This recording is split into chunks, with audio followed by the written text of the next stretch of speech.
Good morning everyone. সকালবেলা মা ঘুম থেকে তুললো, তুই যে বলেছিলি টিক নেওয়ার আছে, তো সাজুগুজু জিনিস বিক্রি করতে এসছে, তো এখান থেকেই নিয়ে নে। আমার ছোট ছোট কালো আর লাল রঙের টিপ নেওয়ার ছিল, বাট সেটা পাইনি, তো স্টোনের দুটো টিপ আর গার্ডার নিয়ে নিয়েছি। সকালে ব্রেকফাস্ট করার পর থেকে আমি আর কোনো ভিডিও করিনি।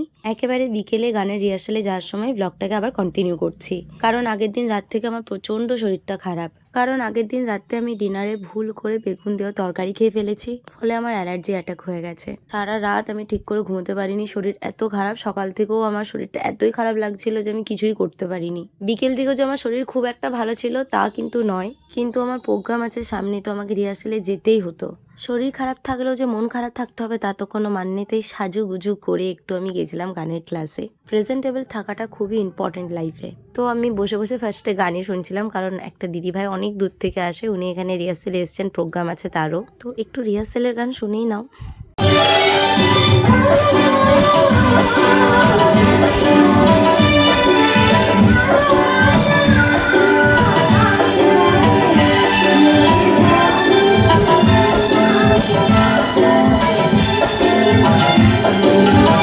আর আমার মাও ডিউটি পথে এখানে জয়েন করেছিল।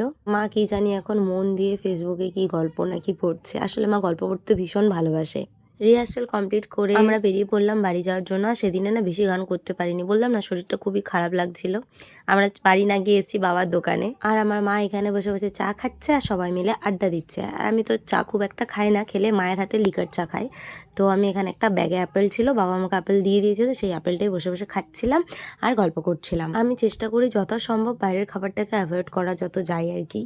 আপেল আমি খুব একটা ভালো না বাসলেও আমি কিন্তু সব রকমের ফলই টুকটাক নিজের ভালোর জন্য খাই।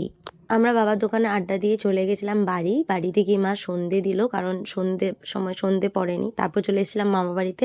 আর আমি ডিনারটা প্রতিদিনই মামা বাড়িতেই করি। আর তোমরা ভাবতেই পারো ডিনার করতে তুমি মামা বাড়ি যাও?